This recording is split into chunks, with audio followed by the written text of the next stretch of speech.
wishes to record may do so, though I question your judgment. Then to curse the darkness. Life a candle and death the flame that eats my wick. I light God's world, and when I go out, another lit. Does God need flame? If not, why do I burn? Told you about that. Ice bright frost bracketed between last week's interminable wet sleet and this afternoon's promise of more.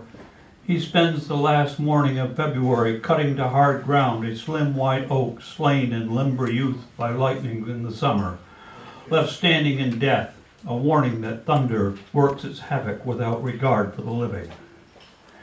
He reduces the fallen trunk to fit his stove's grate, chucking it piecemeal in the truck, adding dents to dents, tosses in a few brittle black limbs for kindling, then home, stopping only to give Bella her due. Alpo snacks, one snapped up, one carried off. Other dogs chase trucks. Bella extorts them. He unloads the warming of chill April mornings, stacking waiting heat between two saplings. The north field empties of swans, single file as they swim overhead, muffled calls softened by strong silent wings. February's life is brief, short as life, yet he finds his days eternal.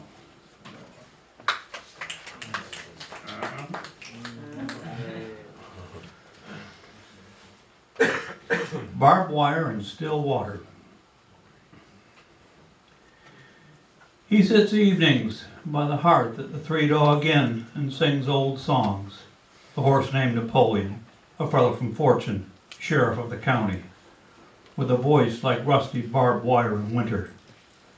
I never listened to the singing, but his stories are a clear stream through dry birch wood.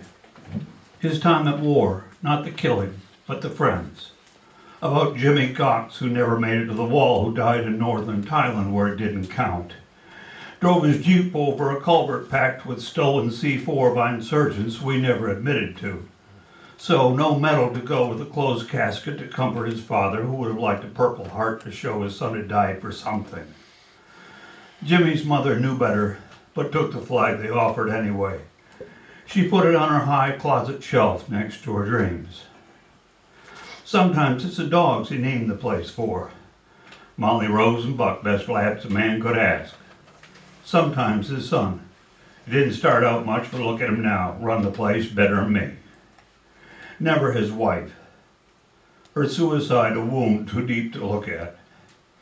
She sat at the kitchen table, wrote her short note of recrimination and apology, called the cops, told them she wanted the place cleaned up before school let out. The boy came home from third grade to a house that reeked of Clorox, a father that reeked of sorrow, who told him, Jesus took your mother away. The boy wondered why church didn't smell like bleach. Preacher talked like Jesus came by nearly every day. The boy looked around and wondered who'd be next.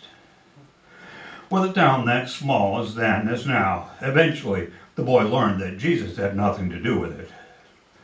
The teacher who took him aside felt he ought to hear the facts, instead of the stories his classmate whispered. An Ithaca 12-gauge barrel pressed against her chest. She used a wooden serving spoon to reach the trigger. The boy never forgave her truth-telling, but understood why his father waited alone in the car during church.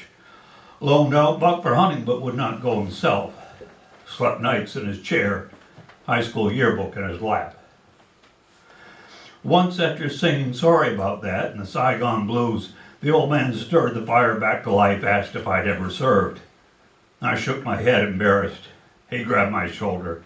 Don't be ashamed. You didn't miss nothing, not a damn thing. He's a trout stream.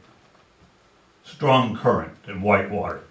Deep, clear pools spilling over rock-lipped rims, running toward a river, running toward the sea, to Jimmy Cox and the wife he never mentions, to a silent marble hearthstone standing upright, bearing his name, the last day as yet uncarved while he still breathes, fire and hearth to tend, a sun to watch, carrying the world toward tomorrow.